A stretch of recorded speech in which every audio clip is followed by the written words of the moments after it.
नमस्कार दोस्तों आज हम संसद और संसद के अंग एक ही क्लास में बहुत ही बेहतरीन तरीके से कवर करने जा रहे हैं, जिसमें हम संसद, राष्ट्रपति, राज्यसभा और लोकसभा के कार्यों के बारे में विस्तार से जानेंगे। तो चलिए दोस्तों वीडियो शुरू करते हैं। संसद क्या है? संसद एक ऐसा निकाय है जो कानून बनाता है और सरकार की गतिविधियों की निगरानी करता है। भारत में संसद का मुख्य कार्य विधान बनाना, प्रशासन की देखरेख करना, बजट पारित करना और जनता की शिकायतों को दूर करना है। नोट: संसद राष्ट्रपति और दो सदनों से मिलकर बनी है। संसद अनुच्छेद 79। राष्ट्रपति अनुच्छेद 52। राज्यसभा उच्च सदन अनुच्छेद 80। लोकसभा निम्न सदन अनुच्छेद 81। संसद के प्रमुख कार्य: कानून बनाना, लेजिस्लेशन। संसद का सबसे महत्वपूर्ण कार्य कानून बनाना है। संसद विभिन्न विषयों पर कानून बनाती है और इन कानूनों को देश के लोगों पर लागू करती है। प्रशासन की देखरेख, अकाउंटेबिलिटी ऑफ द एग्जीक्यूटिव। संसद सरकार को जवाबदेह बनाती है। यह सरकार के कामकाज की समीक्षा करती है, प्रश्न पूछती है, बहस करती है और अविश्वास प्रस्ताव भी लाती है। बजट पारित करना, बजटेरी पावर्स। संसद देश के बजट को मंजूरी देती है। यह सरकार को टैक्स और अन्य वित्तीय संसाधनों के उपयोग की अनुमति देती है। जनता की शिकायतों का निवारण, रिड्रेसल ऑफ ग्रीवेंसेस। संसद जनता की शिकायतों और समस्याओं को सुनती है और उन्हें दूर करने के लिए कदम उठाती है। चर्चा और बहस, डिस्कशंस एंड डिबेट्स। संसद विभिन्न महत्वपूर्ण विषयों पर चर्चा करती है, जैसे विकास योजनाएं, राष्ट्रीय नीतियां और अंतर्राष्ट्रीय संबंध। संसद के अन्य कार्य: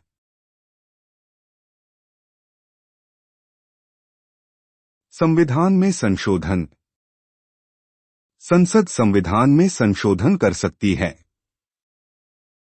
राष्ट्रपति और अन्य संवैधानिक पदों पर महाभियोग। संसद राष्ट्रपति और अन्य संवैधानिक पदों पर महाभियोग चला सकती है। न्यायाधीशों को हटाना। संसद सर्वोच्च न्यायालय और उच्च न्यायालयों के न्यायाधीशों को हटा सकती है।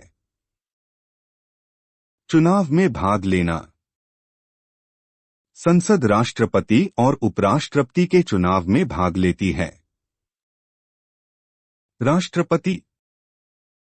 राष्ट्रपति भारत के प्रथम नागरिक होते हैं। भारत के राष्ट्रपति संसद का हिस्सा होते हैं, लेकिन वह किसी भी सदन में नहीं बैठते और न ही चर्चाओं में भाग लेते हैं। राष्ट्रपति समय समय पर संसद का सत्र बुलाते हैं। दोनों सदनों द्वारा पारित किसी भी विधेयक को राष्ट्रपति की मंजूरी मिलने के बाद ही वह कानून बनता है। इसके अलावा जब संसद सत्र में नहीं होती और त्वरित कार्रवाई की जरूरत होती है, तो राष्ट्रपति अध्यादेश जारी कर सकते हैं, जिसका प्रभाव कानून के समान होता है। राष्ट्रपति से संबंधित अनुच्छेद: अनुच्छेद 52 भारत का एक राष्ट्रपति होगा। अनुच्छेद 53 संघ की कार्यपालिका शक्ति राष्ट्रपति में निहित होंगी। अनुच्छेद 53 2 राष्ट्रपति तीनों सेनाओं, थल सेना, वायु सेना और नौसेना का प्रधान सेनापति होगा। अनुच्छेद 54 राष्ट्रपति का निर्वाचन, चुनाव एक निर्वाचक मंडल द्वारा होता है, जिसमें राज्यसभा और लोकसभा के निर्वाचित सदस्य और राज्य विधानसभाओं के निर्वाचित सदस्य शामिल होते हैं। नोट: राष्ट्रपति के चुनाव में मनोनीत सदस्य एवं विधान परिषद के सदस्य भाग नहीं लेते हैं। अनुच्छेद 56 राष्ट्रपति पद की समयावधि। पद ग्रहण करने की तारीख से 5 वर्ष तक का उल्लेख है। अनुच्छेद 58 राष्ट्रपति पद के लिए अर्हताएं। भारत का नागरिक हो, 35 वर्ष की आयु पूर्ण कर चुका हो, लोकसभा का सदस्य निर्वाचित होने की योग्यता, केंद्र या राज्य सरकार के अधीन किसी लाभ के पद पर न हो। अनुच्छेद 60 राष्ट्रपति की शपथ का प्रावधान। अनुच्छेद 61 राष्ट्रपति पर महाभियोग की प्रक्रिया। अनुच्छेद 72 राष्ट्रपति की क्षमादान के शक्ति। अनुच्छेद 77 भारत सरकार के समस्त कार्यपालिका कृत्य राष्ट्रपति के नाम से किए जाएंगे। अनुच्छेद 78 राष्ट्रपति को जानकारी आदि देने के संबंध में प्रधानमंत्री के कर्तव्य। अनुच्छेद 86 संसद के सदनों में अभिभाषण और उनको संदेश भेजने का राष्ट्रपति का अधिकार। अनुच्छेद 108 राष्ट्रपति कुछ दशाओं में संसद के दोनों सदनों की संयुक्त अधिवेशन बुला सकता है। अनुच्छेद 111 राष्ट्रपति दोनों सदनों में पारित विधेयक, धन विधेयक को छोड़कर पर अपनी स्वीकृति प्रदान करेगा या नहीं का प्रावधान निहित है। अनुच्छेद 123 राष्ट्रपति को अध्यादेश जारी करने की शक्ति। अनुच्छेद 143 राष्ट्रपति को उच्चतम न्यायालय से परामर्श करने का अधिकार। राज्यसभा अधिकतम सदस्य 250, वर्तमान सदस्य 245, चुने जा सकते वाले अधिकतम सदस्य 238, राष्ट्रपति द्वारा मनोनीत सदस्य 12, चुने जा सकते वाले अधिकतम सदस्य 233, राष्ट्रपति द्वारा मनोनीत सदस्य 12, राज्यों से चुने जाने 229, केंद्र शासित प्रदेश चुने जाने वाले 04, राज्यसभा उच्च सदन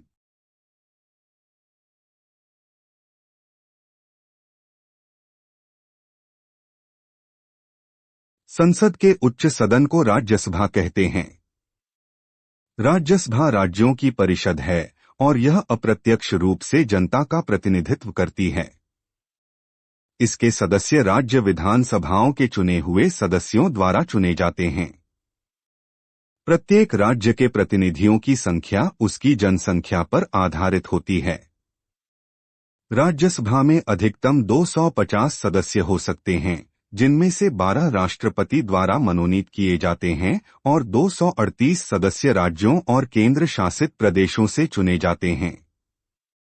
वर्तमान में इसमें 245 सदस्य हैं, जिनमें से 233 निर्वाचित और 12 मनोनीत सदस्य हैं। प्रत्येक सदस्य का कार्यकाल 6 वर्षों का होता है। उपराष्ट्रपति राज्यसभा के पदेन सभापति होते हैं और उपसभापति का चुनाव राज्यसभा के सदस्यों में से किया जाता है। राज्यसभा से संबंधित अनुच्छेद। अनुच्छेद 80 राज्यसभा की संरचना से संबंधित प्रावधान। अनुच्छेद 89 भारत का उपराष्ट्रपति राज्यसभा का पदेन सभापति होगा। अनुच्छेद 91 जब राज्यसभा का सभापति अनुपस्थित या पद रिक्त हो तो उपसभापति सभापति के कर्तव्यों का निर्वहन करेगा। अनुच्छेद 92 जब राज्यसभा के सभापति या उपसभापति को हटाने का प्रस्ताव विचाराधीन हो तो पद पर अध्यक्षता न करें। अनुच्छेद 249 राज्य सूची में सूचीबद्ध किसी विषय पर कानून बनाने की शक्ति। अनुच्छेद 312 अखिल भारतीय सेवाओं का सृजन राज्यसभा की एकांतिक शक्ति है। लोकसभा अधिकतम सदस्य 552, वर्तमान सदस्य 545, चुने जा सकते वाले अधिकतम सदस्य 543, आंग्ल भारतीय समुदाय से 2, राज्यों से चुने जाने वाले 530, केंद्र शासित प्रदेशों से चुने जाने वाले 13, लोकसभा निचला सदन। लोकसभा के सदस्य सीधे जनता द्वारा चुने जाते हैं। 18 वर्ष या उससे अधिक उम्र का प्रत्येक भारतीय नागरिक मतदान कर सकता है। लोकसभा में अधिकतम 552 सदस्य हो सकते हैं, जिनमें से 530 सदस्य राज्यों से और 20 सदस्य केंद्र शासित प्रदेशों से चुने जाते हैं। इसके अलावा राष्ट्रपति 2 आंग्ल भारतीय सदस्यों को मनोनीत कर सकता है। अनुसूचित जातियों और जनजातियों के लिए कुछ सीटें आरक्षित होती हैं। लोकसभा का कार्यकाल 5 वर्षों का होता है, लेकिन आपातकाल की स्थिति में संसद इसकी अवधि 1 साल के लिए बढ़ा सकती है। लोकसभा से संबंधित अनुच्छेद। अनुच्छेद 81 लोकसभा की संरचना। अनुच्छेद 85 संसद के दोनों सदनों पर राष्ट्रपति की शक्तियां और संसद के 2 सत्रों के बीच का अंतराल 6 माह से अधिक न हो। अनुच्छेद 87 भारत के राष्ट्रपति को नवनिर्वाचित लोकसभा के पहले सत्र का उद्घाटन करना आवश्यक है।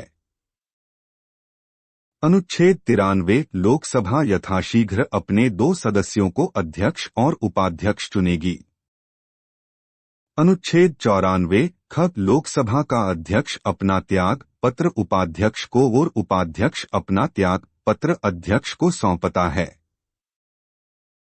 अनुच्छेद 96 अध्यक्ष या उपाध्यक्ष को पद से हटाने का कोई संकल्प विचाराधीन हो, तब वह सदन में उपस्थित रहते हुए भी पीठासीन नहीं होंगे।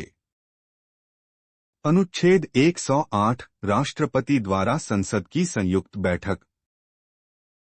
संसद के दोनों सदनों की शक्तियां समान होती हैं, कुछ विशेष मामलों को छोड़कर। गैर वित्तीय विधेयकों को कानून बनने के लिए दोनों सदनों से पारित होना जरूरी है। राज्यसभा को राष्ट्रपति के महाभियोग, उपराष्ट्रपति को हटाने, संविधान संशोधन और न्यायाधीशों को हटाने जैसे मामलों में लोकसभा के समान शक्तियां प्राप्त हैं। निष्कर्ष। भारतीय संसद हमारे लोकतंत्र की आत्मा है। यह न केवल कानून बनाती है और सरकार पर नजर रखती है, बल्कि यह भी सुनिश्चित करती है कि देश की शासन व्यवस्था जनता के हित में काम करे। संसद का कामकाज पारदर्शिता, बहस और संवाद पर आधारित है, जो इसे एक मजबूत लोकतांत्रिक व्यवस्था बनाता है। अक्सर पूछे जाने वाले प्रश्न। प्रश्न: भारतीय संसद में कितने सदन हैं? उत्तर: भारतीय संसद में 2 सदन होते हैं, लोकसभा और राज्यसभा। प्रश्न: लोकसभा के सदस्यों का कार्यकाल कितना होता है? उत्तर: लोकसभा के सदस्यों का कार्यकाल 5 वर्ष का होता है। प्रश्न: राज्यसभा का कार्यकाल कितना होता है? उत्तर: राज्यसभा एक स्थायी सदन है। इसके सदस्य 6 वर्ष के लिए चुने जाते हैं और हर 2 वर्ष में 1/3 सदस्य सेवानिवृत्त होते हैं। प्रश्न: संसद का मुख्य कार्य क्या है? उत्तर: संसद का मुख्य कार्य कानून बनाना, सरकार की गतिविधियों की निगरानी करना और वित्तीय मामलों को नियंत्रित करना है। प्रश्न: भारतीय संसद का गठन कब हुआ? उत्तर: भारतीय संसद का गठन 1950 में हुआ, जब भारतीय संविधान लागू हुआ। प्रश्न: संसद की जनता के प्रति क्या जिम्मेदारी है? उत्तर: संसद की जिम्मेदारी जनता की समस्याओं को उठाना और यह सुनिश्चित करना है कि सरकार जनहित में काम करे। दोस्तों, अगर आपको हमारी वीडियो अच्छी लगी हो तो लाइक करें, शेयर करें और सब्सक्राइब भी जरूर करें, जिससे हम आपके लिए और भी बेहतरीन वीडियो आपके लिए लेकर आ सके। धन्यवाद।